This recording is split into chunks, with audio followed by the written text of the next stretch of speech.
bandiraɓe musidɓe tedduɓe heeɗiɓe rendaɓe gurdam yiiɓiyankoɓe titonde tv on calminama e mbaɗi kuɓtidindi ɓernaɓe welani noon nde tawno wonko jiyanmi wonko nananmi wonko coynotomi ɗum so tawi wonde suraka so tawi yettima e nder leydi ndi sen ndenaki goto e men fof woccete ko hoore mum sabu won wandu wotu ndu gandanɗa hoorema mi heeɗima vidéo mum 5 minutes ene waɗa attaqué radio télévision fulɓe international e nder site gor walla mbiyen scène gor woni Sunugal 24 bandiraɓe aduna hande o so tawi neɗɗo yiɗa tan hollirtu kadi wonko gandanɗa hoorema fotani ni natto dirtiɗe tawno ko jiiɗa coggu fotani wadde ramas politique maɓɓe caltiɗo o yoɓe kannu ɗum e nder politique maɓɓe ɓe mbasa naworde hen radio télévision fulɓe international paame noon gueɗel gotel so tawi radio télévision fulɓe memama kala biyowo mbimi so tawi ɗum ɗon tigui rigui ha joni mettanima firti wonde ka complexe e ɓen ɓe gandanɗa hoorema woni ɓe jiiɗa fulɓe ɓe c'est parce que kala ko joguiɗen sinno ko sago maɓɓe wora en kandin wora en kandu hen kala ko joguiɗen sinno ko sago maɓɓe wora en kandu hen ɓe mbiyata wonde ko en kandani hen kala ko joguiɗen e ɓeɗe batti hen guite maɓɓe sabu e nder haala makko o wi wonde ko on mawɗo goto kanko e mawɗo fof ko fenoɓe kamɓe kanko e mawɗo fof ɓe penat mbimi ne tawno mawɗo o le 1 anda ko haalata ko kanko anda ko haalata ko kanko noon koko mbimomi e vidéo m olofro tan so tawi wonde wonko duddu wawi yo moccu derel mum so tawi bam makko wayino ha joni ne jogiiɗo walla jeyɗo radio télévision fulɓe woni ina wayno ina hasi semor dañata hake e nder Sénégal walla yimɓe jahataɗe ƴettoya laaɗe holno foti personnel liggoto e nder radio télévision fulɓe te ko haalata ko anda ɗum ne tawno sa naati radio télévision fulɓe wona tan pular haalte toon joolaji ne jogui toon émission ngaji sereraɓe ne jogui toon émission ngaji jolfuɓe ne jogui toon émission ngaji te so tawino wonde witto makko ene woɗɗoy omo andi kay radio télévision fulɓe basaki e politicien ji non jamais ne tawno il faut ganda tarika radio go e télé o ne yaari ni par ce que wonno ko taccama te yimɓe fof ne gandi wonno ɗo wonno ɗo ko holɗon te yimɓeɓe fof ne gandi personnel aji ɓe gandanɗa hoorema wiyeteɓe wonde ko kañumen géri radio télévision ful sabu ɗum ko ɓesgu jeyɗo radio télévision o kañumen tan goni hen so tawi no wonti no wonde ko dendal kay walla so tawi no wonti wonde no wirini e nder oɗo tuma ko wonɓe France walla tubakoɓe ko kañumen ha joni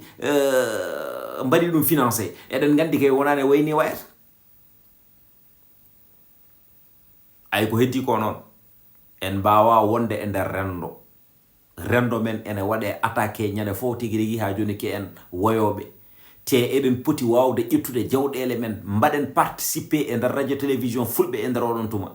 ala ko heddi so wona yimɓe ene daro ene ŋiña ene mbiya wonde aha koɓe jinno ko wonde ɓe dañani ɗum sabu ɗum soɓe dañirino ɗum ɗon tawanno hande ko eɓe tami Sénégal e jungo mabɓe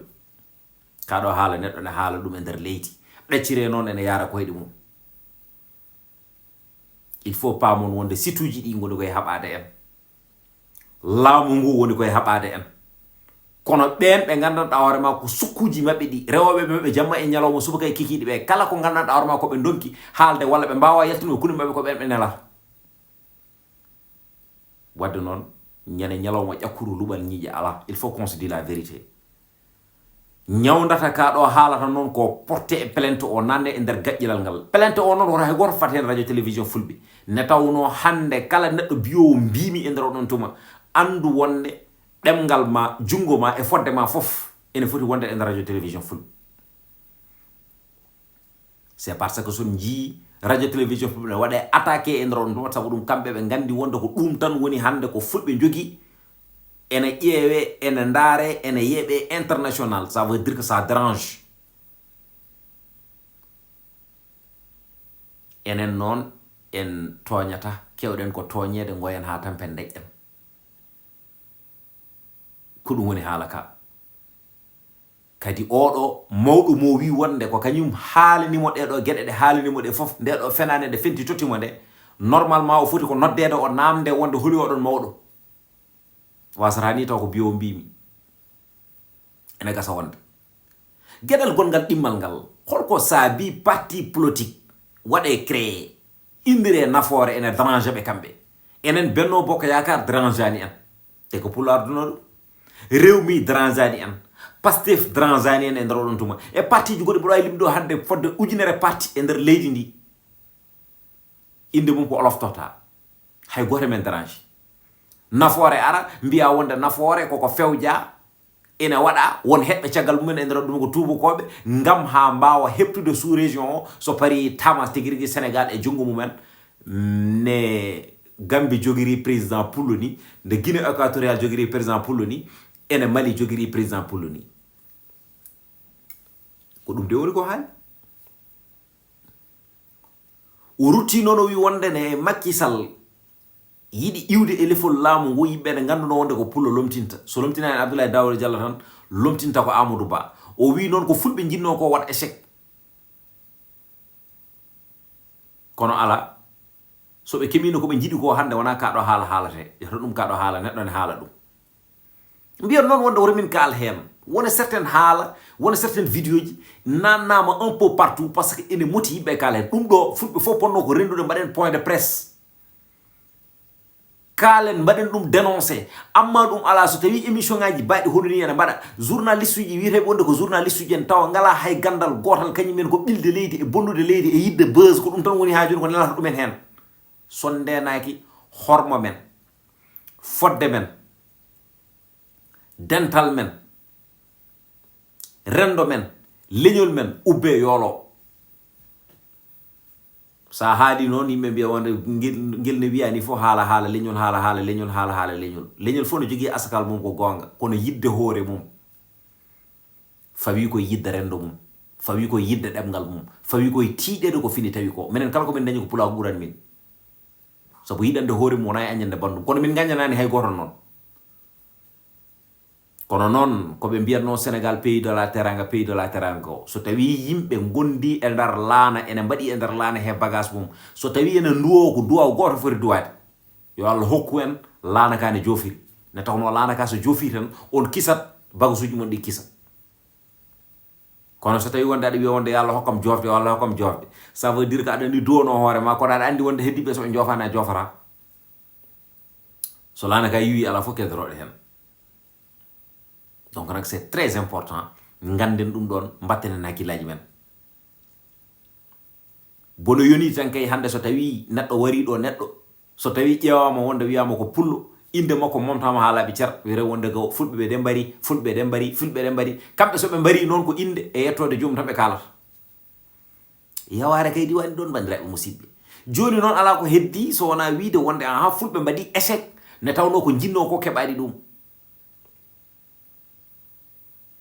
élection ngaji local ɗi no ɗi mbaɗi ɗi e nder oɗon tuma ɓe jinno ko hebde diwanuji ɗi fof ɓe keɓa ɗum ɓe tama ɗum ɓe juuɗe mumen e nder oɗon tuma so tawi nden yonti lomtotonoɗo on mo ganduɗa kañum Macky Sall so tawi ari e nder oɗon tuma ɓe mbawa hebde leydi ndi ɗum woni haala makko kanko haali bandiraɓe kalden gonga ɓe reedaɓe so tawi deftinani men place uji men ganden jango e jaam kala ko hebti en mbiyata wonde en tinani an babma liggaki babma liggaki e nder oɗon tuma hay goto anda ɗo gummiɗa hay goto anda ɗo paɗa mbiya wonde aɗa ara aɗa wiya aɗa monta liggey mo gandanɗa hoorema wona bamma waɗi ɗum ɗo wona bamma waɗi ɗum ɗo e nder oɗon tuma wona koreji mon mbaɗi ɗum ɗo ko Allah fawi ɗum ɗo jeyɗo radio télévision fulɓe o on andi ko liggey wowi ko liggey ne tawno wona haala mum golloto golle ko golle mum golloto haala on tawi ko ndimagu wuuri koye neɗɗagal te mayata koye neɗɗagal c'est ça la réalité ko heddi ko noon inan ɗon oɗon ɗon vidéo o nana véhicule e nder WhatsApp uji men ɓe garane kala hen voculuji ɓe garane kala ko woni gonga ko ummade daronde tawno so darde yonti jonde ko ayiba c'est ça la réalité on calminama on juurama on beltanama bandiraɓe oɗo noon so tawi titonde dañi 100 000 abonné omo jogui hen part de responsabilité mawɗo so tawi go par ce que waɗi émission ngaji e nder titode machallah bije aɗa hande ko ɗum ɗo bandira ɗum ɗo ko weltare no fewi anda sahay ko kala billahi allah e weltare aɗa wiyama aɗa hande ko ɗum ɗo inchallah rabbi comme no guiɗam sehlam weli joni Moussa inchallah ɗo e Fandabo ma heeb million de abonné pourquoi pas eɗen mbawi ɗum inchallah noon bandiraɓe jokki e wadde abonné e chaîne YouTube Titon TV kala ko cohluɗon Titon TV ne abonné par ce que wonko gonɗa ko heewi kewɗo yiɗum koye ɗemɗo goɗɗo ɗe mais hande dijen ittitamum ene firtanen ɗum e ɗemgal men pulaar ɗum noon jingen eɗen jinganno mais ɓeydo jingude pulaar ko yesso bientôt Junior Boro TV noon 100 000 abonné inchallah Present to Titon TV for passing 100,000 subscribers in YouTube. On est 100 000 abonnements. Fatabarakala mention spéciale et ko liggéey so wiyama ko liggéey tan eɗen gandi golle ɗe o gollide les vidéos d'information ɓe pamatano ko heewi e nder Sénégal o wattan ɗumen e pulaar o waɗi ɗumen expliqué holko ɗum ɗo yahata ko nanete ko yerdere aray ko heewi o firi o fatiri fatabarakalla gam leñol pulaar wadde fulɓe ɓe mbaɗi s'abonné en masse hokkimo les 100 000 YouTube wi DJ Dou femme leñol mane wattema haqqille wadde min kokkuma oɗo trophée de reconnaissance wadde c'est un trophée no sami wini pour toute la communauté alpulaar communauté fulani région et sous région wona Sénégal wona Mauritanie wona Mali wona Guinée Titode TV golleni on ɗum noon DJ Dou heeni caggal gollini on ɗum ɗon wadde mention spéciale eɗen ñaago Allah noon yo trophée ji goɗɗi YouTube ndew hen fatabarakalla par ce que trophée goɗɗo no hokke so tawi jomum heeɓi 1 million d'abonnement pourquoi pas on est plus de 17 millions de haalpulaar walla haaloɓe fulfulde tawateɓe nder Afrique waɗe hokke ɗum Titon TV c'est un mérite machallah. Assalamu alaikum ko min Hawa Sow miɗo on salmina onon fof goto fof inde mum yettode mon mbiɗo ɗo nak miɗo welti a trophée o mbo DJ Dou heeɓi par YouTube mo 100 000 abonné o ɗum fof nak ko onon pulago onon caabi ɗum miɗo on wi ɓesdon abonné rek hamin keɓa mbo 1 million o on beltanama onon fof machallah ko kalɗa ko e sukaɓe kamɓe no ɓe paama ko watte ko kamɓe joni ɓeɗa heewi wiide komin mbaɗata ko kala ganduɗo hoore mum yiiɗi hoore mum jarante bamami ene wiyama ar mbaɗna min ni walla saabi Allah waɗan min ni poɗɗa ko arde tetta ɗum ko andi ko jeyma a tetta ɗum ƴetta hen place ma si a fou wona minen ni potom ɗiɗi gaare mbaɗe ɗum donc an ko ɗum mbaɗɗa à chaque fois qu'on est ensemble cérémonie bawɗo wonde foof une petite cérémonie grande cérémonie e galle yo et hakkude silaɓe men jewta tu es là tu utilises ça et tu sais ce que ça représente aɗa andi holko ɗum waɗata représente kadi ko ɗum ɓeydete ma donc félicitations ya jogoro jaam kadi yo ɓurɗo mawɗo merci papa merci beaucoup a jarama